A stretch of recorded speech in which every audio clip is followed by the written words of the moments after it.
Hello everyone, কেমন আছো সবাই? আশা করি সবাই খুব ভালো আছো। আজ আমরা চলে এসেছি কালীঘাট মন্দিরে। এর আগে দক্ষিণেশ্বর, আদ্যাপীঠ, বেলুড়, পরমার মন্দির ভোগ প্রসাদ গ্রহণ করা সম্পূর্ণ তথ্য আপনাদের সামনে তুলে ধরেছি। আর আজ কালীঘাটের ভোগ প্রসাদ গ্রহণের সম্পূর্ণ তথ্য তুলে ধরার চেষ্টা করব। তাই পুরো ভিডিওটা শেষ পর্যন্ত দেখবেন, আর ভালো লাগলে আর লাইক করবেন, সাবস্ক্রাইব করে দেবেন। এই ভিডিওটাতে আপনারা জানতে পারবেন কটার থেকে ভোগ দেওয়া হয়, কোনো কুপন মূল্য দিতে হবে কি না, প্রতিদিন দেওয়া হয় নাকি নির্দিষ্ট দিনে দেওয়া হয়, এই মন্দিরে 6টি গেট রয়েছে, কোন গেটে ভোগ দেওয়া হয় ইত্যাদি।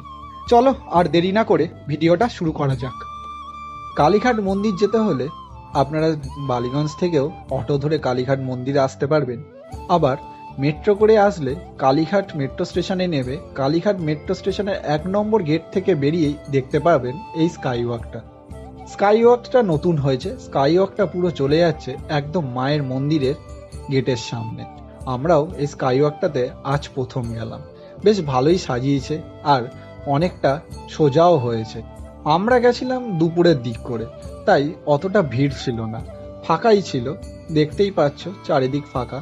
এই জায়গাটা আবার আমার কয়েকটা বন্ধু ফটো তুলতে ব্যস্ত, তাই আমি সেই সময় একটু ব্লক করে নিচ্ছিলাম। কিন্তু আমার সাউন্ডটা অতটা ভালো আসছিল না বলে আমাকে পরে আবার অডিওটা করতে হলো। তবে চলো দেখা যাক, এবার আমরা আস্তে আস্তে চলে যাই মায়ের মন্দিরের দিকে। ও, আজকে মায়ের মন্দিরে যাচ্ছি তার একটাই কারণ, কালীঘাট মন্দিরে ভোগ প্রসাদ গ্রহণ করতে। চলে এলাম মায়ের মেন মন্দিরের সামনেটায়। এই যে মেন মন্দিরের সামনে যে বড় গেটটা দেখতে পাচ্ছেন, এটা হচ্ছে মেন মন্দিরে ঢোকার গেট। এটা 5 নম্বর গেট। এখান থেকে আপনি একদম ঢুকে মায়ের পুজো দিতে পারবেন। এই যে চারপাশে যে দোকানগুলো দেখতে পাচ্ছেন, এখান থেকে ডালা কিনে পুজো দিতে পারবেন। আবার আপনারা যদি মনে করেন বাড়ির সামনে থেকে দোকান থেকে মিষ্টি কিনে নিয়ে গিয়েও আপনি ফুল মালা দিয়েও পুজো দিতে পারবেন। আর আপনি যদি পান্ডা ছাড়া পুজো দিতে চান, তাহলে আপনাকে 2 নম্বর গেট দিয়ে ঢুকে আপনি মায়ের মন্দিরে গিয়ে পুজো দিতে পারবেন। মায়ের ভোগ প্রসাদ দেওয়া হয় 4 নম্বর গেটের সামনে থেকে। 4 নম্বর গেটের সামনে থেকে দেওয়া যেতে হলে তোমাদেরকে এই যে স্কাইওয়াক থেকে নেবে, এই তার পাশ দিয়ে একটা গলি চলে গেছে। গলিটা কিছুটা গেলেই দেখবে এরকম একটা লাল রঙের বিল্ডিং আছে, তার ঠিক উল্টো দিকেই এই 4 নম্বর গেট। এখন বন্ধ আছে, তো একটু পরেই ভোগ প্রসাদ দেওয়া হবে এখানে। এখানে নিয়মাবলী কটার থেকে মন্দির খোলা থাকে, কটায় গিয়ে পুজো দিতে পারবে, সবই দেওয়া আছে এখানে। এই যে 4 নম্বর গেট, এখানে এই যে ভোগ প্রসাদ নিয়ে যাওয়া হচ্ছে। এবার এর ভেতরে ভক্তদের জন্য ভোগ দেওয়ার ব্যবস্থা আছে, তো এক্ষুনি ভোগ দেবে, সবাই লাইনে দাঁড়িয়ে পড়েছে।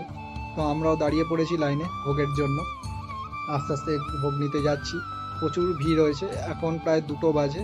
এই যে ভোগ দিচ্ছে এনারা। আমাদের আজকে ভোগ দিয়েছে পোলাও, আলুর দম আর পায়েস। তো আমরাও নিয়ে নিলাম লাইনে কিছুক্ষণ দাঁড়িয়ে।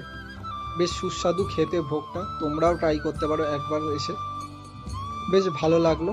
অনেক দিন পর এরকম ভোগ খেয়েছি, মানে আগেও খেয়েছিলাম একবার, তখন অনেক বছর আগে, আর এই খেলাম।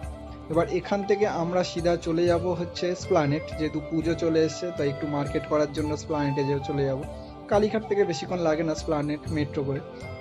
তো স্প্লানেট থেকে নেবে আমরা কিছু মার্কেটিং করব। এই যে স্প্লানেট মানে তো জানোই, শুধু জামা কাপড়ের মানে দোকান, জামা কাপড় জুতো সবই পাওয়া যায় বলতে গেলে এখানে কম দামে। তো আমরা এইখানে চলে গেছিলাম হচ্ছে একটা দোকানে, তো সেখান থেকে আমরা কিছু জামা আর কিছু প্যান্ট কিনি।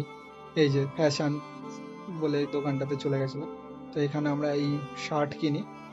চলো, তোমরা আর পুজোতে এরকম নতুন নতুন আরো প্যান্ডেলের ব্লগ আসবে, আমাদের চ্যানেলটি অবশ্যই সাবস্ক্রাইব করে রাখো সেই সব প্যান্ডেলগুলো দেখার জন্য।